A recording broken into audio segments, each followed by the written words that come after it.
For more than 50 years, Susan Dey has stayed silent about her time on the Partridge Family. She rarely gives interviews, never attends reunions, and has refused every invitation to revisit the role that made her famous. But behind that silence lies a story that fans have wondered about for decades. The story of her complicated connection to David Cassidy. When the cameras rolled in the early 1970s, the chemistry between them was undeniable.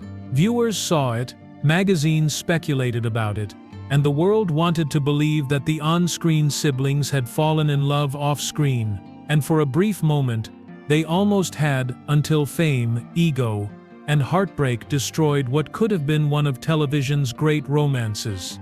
Now, after all these years, the truth is finally clear.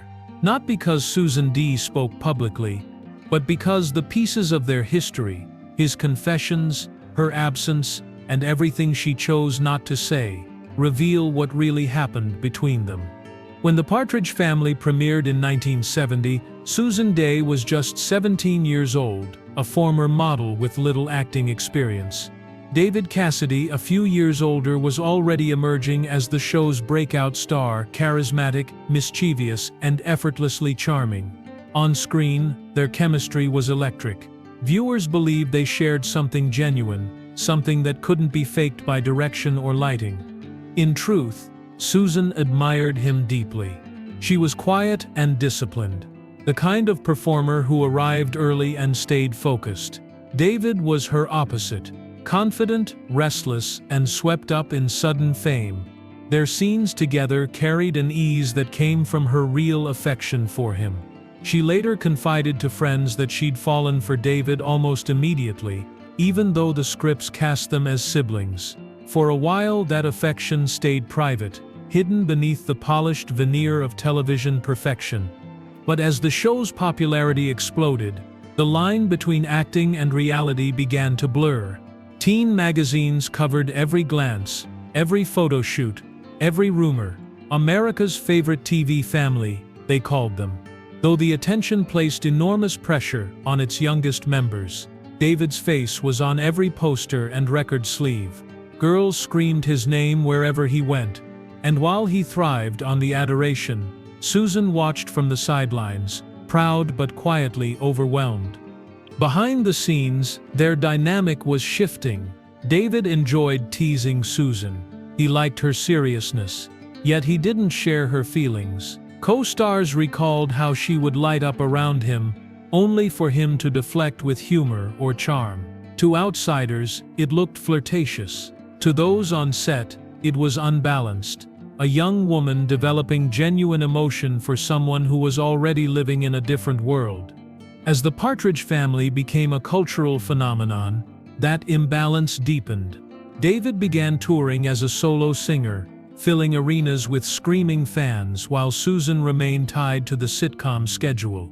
He was on the cover of Tiger Beat. She was still being asked what it was like to play his sister. Each interview reminded her that her affection could never be public. It wasn't only awkward, it was impossible. The gossip columns didn't help. Stories about late-night phone calls and secret crushes became headlines, often exaggerated, but close enough to sting. Susan retreated further, focusing on professionalism. Yet David's growing detachment made it harder to ignore the truth. The boy she cared for saw her as a colleague, maybe even as the little sister their scripts demanded. Still, that chemistry lingered. Directors leaned on it. Writers built episodes around it, and audiences adored it. When the cameras stopped, Susan often left the studio quietly, while David was whisked away to promotional events or recording sessions. Fame had created a distance that no one could bridge. By the end of the third season, the warmth between them had cooled. What once felt spontaneous now felt rehearsed. Crew members noticed the change. The smiles were shorter, the laughter less frequent. Susan's crush had turned into a private ache, and David, distracted by superstardom, hardly noticed the emotional fallout he'd left behind. It was the beginning of a silence that would last for decades. As the Partridge Family reached its peak in the early 1970s, The entire cast became trapped inside an image they could no longer control. For Susan Dey and David Cassidy, that meant living in a fantasy that millions believed was real. Their characters were siblings, but the cameras captured a chemistry that felt more like longing than brotherly affection. Every glance, every playful exchange became proof for fans who wanted to believe there was something deeper. Privately, Susan's affection had grown into heartbreak. She was young and idealistic, raised on the idea that connection and respect could turn into love. On set, she looked for signs that David felt the same. Sometimes he was kind, other times distracted, but never cruel. He simply didn't see her in the same way. By his own later admission, he enjoyed the attention of fame too much to settle into anything serious. He was surrounded by admirers, and Susan's quiet devotion was swallowed by the noise of celebrity. Still, that emotional imbalance created tension. When filming romantic scenes for other characters, David seemed distant toward Susan between takes. Friends noticed her discomfort. She tried to stay composed, hiding pain behind professionalism, but the energy on set had changed. She no longer laughed as easily. He no longer lingered after scenes. The easy warmth of the early days had dissolved into polite distance. The tabloid industry made everything worse.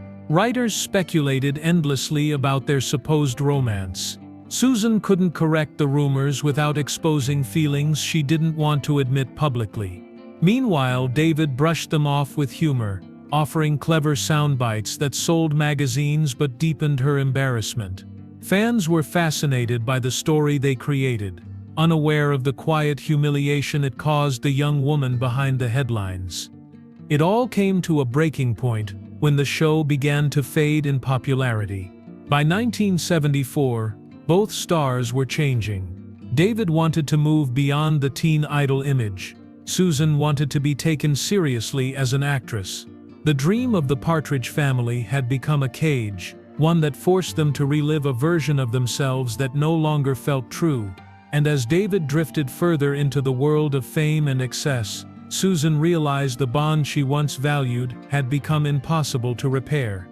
For years afterward, she avoided interviews that brought up his name. There was nothing left to clarify, no friendship to defend.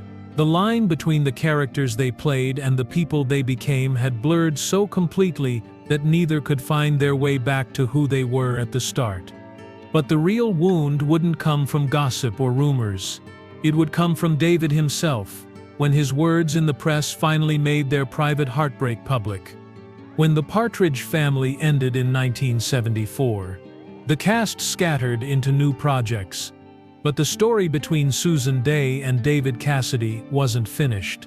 Away from the soundstage, David was trying to reinvent himself as a serious musician. Susan, meanwhile, was stepping into adulthood, determined to be known for more than her girl-next-door image. For a brief time, they reconnected socially. Friends described their friendship as complicated but tender. There was admiration, affection, and the faint hope that timing might finally be on their side. That illusion ended when David spoke about their brief relationship years later, publicly, and with shocking bluntness. In interviews and later in his 1994 memoir Simon Get Happy, he admitted that Susan had been in love with him during the show, and that he had rejected her. His tone was casual, even flippant, describing details that were better left private. What might have been an honest confession read instead as careless and self-serving. To fans, it sounded like gossip. To Susan, it was betrayal. Those words changed everything. Susan had never used his name to promote herself, never discussed their personal history, and never sought attention from their past. David's admission stripped away that privacy in a single paragraph. He spoke of her feelings, not his own, and reduced years of shared experience to a passing anecdote.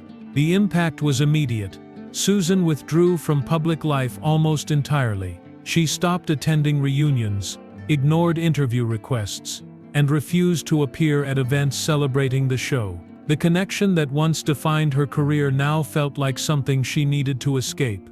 People close to her said she was hurt but composed, She didn't retaliate, didn't correct the record, and didn't answer questions about him again. That silence became her shield. Fans, unaware of the depth of the wound, often interpreted her absence as indifference. In truth, it was self-protection. She understood that speaking would only reopen something she had spent years trying to forget. David, on the other hand, carried on as though nothing had happened. His career shifted between music, theater, and nostalgia tours. Reporters continued to ask about the Partridge Family, and he rarely resisted a chance to revisit it. Each time, his comments about Susan seemed to grow more dismissive, as if the past were something to joke about. To her, those words confirmed what she already knew, that he had never truly understood the effect he'd had on her life. By the late 1990s, the divide between them was permanent. When the Partridge Family reunions began circulating on television, Susan declined every offer. When cast members gathered for retrospectives, her chair was empty. Her decision wasn't rooted in anger. It was quiet disappointment, the realization that the person she once admired had used her trust as entertainment. Years later, when David's health began to fail, the silence between them remained unbroken. But for the first time, Susan's absence seemed to speak louder than any interview could. As the years passed, Susan Dey built a new life far from the image that once defined her.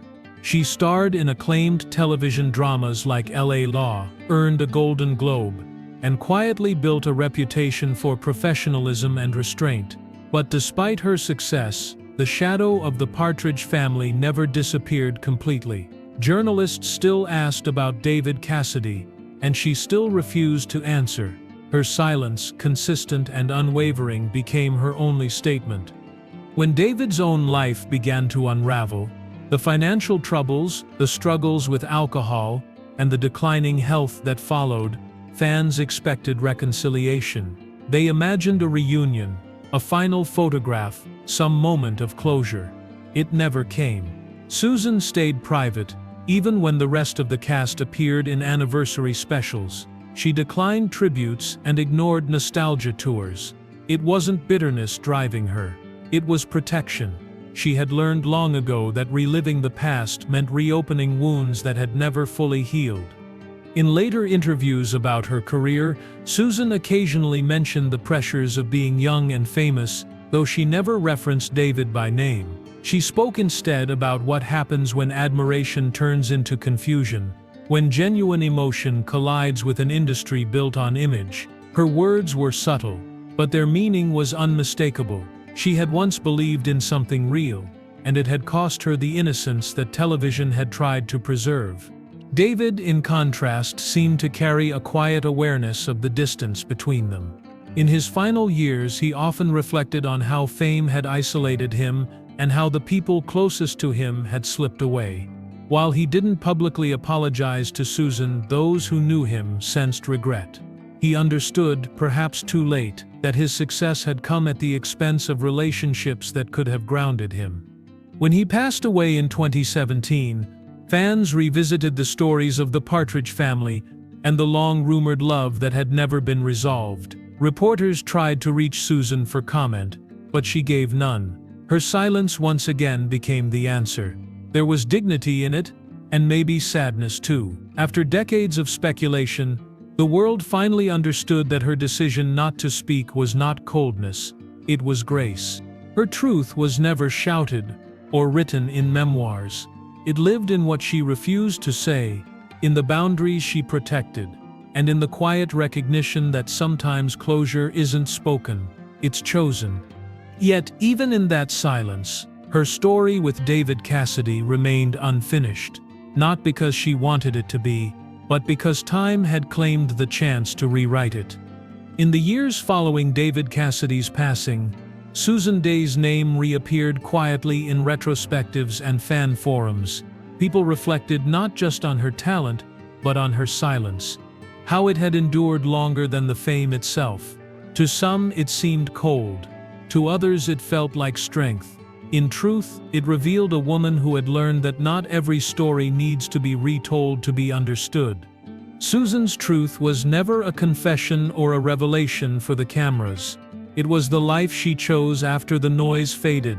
She built a steady career, raised a family, and stayed far from the spectacle that consumed so many of her peers. For her, peace wasn't found in publicity. It was found in privacy. And in that decision, she told the world everything it needed to know about the price of young fame and the cost of unspoken love. Those who worked with her later in life described her as warm but guarded, a woman who carried lessons learned early and rarely shared them aloud. When she spoke about the past, she emphasized gratitude for the opportunity the Partridge family had given her, but she never allowed nostalgia to become vulnerability. She knew that revisiting those years would only invite the same questions she had spent a lifetime avoiding. Still, there was affection in the way she looked back, even if the details remained unsaid. David's words, preserved in his book and interviews, remain as reminders of youth, ego, and the blindness that often follows sudden fame. His honesty came late, but it allowed people to see the imbalance that had defined their relationship from the beginning. One person swept up in adoration, the other left behind in quiet confusion. Through his admissions and her silence, both revealed who they truly were. His was a story of regret, hers was one of restraint. Today, fans see Susan Dey not as the girl who once stood beside a teen idol, but as a woman who carried her truth with grace. She didn't rewrite history. She didn't defend herself. She simply outlasted the noise. In the end, the truth about David Cassidy wasn't something she ever needed to reveal. It revealed itself through everything she refused to exploit. Her decision not to speak became the most eloquent answer of all. Time has softened the story. The scandal has faded, replaced by quiet respect for the woman who never lost her dignity, even when others made her the subject of gossip. For Susan Dey, the silence wasn't emptiness. It was closure. And for those who watched them on screen all those years ago, that silence still echoes not as resentment, but as proof that sometimes the deepest truths are the ones we never hear spoken. In the end, the story of Susan Dey and David Cassidy isn't one of scandal or revenge. It's a story about youth, fame, and the lessons that come from heartbreak lived in public. She never needed to tell her side because her silence said enough. That real dignity isn't found in confession, but in restraint. For fans who once watched their smiles light up television screens, that truth carries weight. Behind the laughter there was love, disappointment, and the quiet courage to move on. Susan Dey never exposed David Cassidy. She never shamed him. She simply chose peace in a world that thrives on noise, and that choice, more than anything, became her lasting legacy. For more emotional stories, check out this video.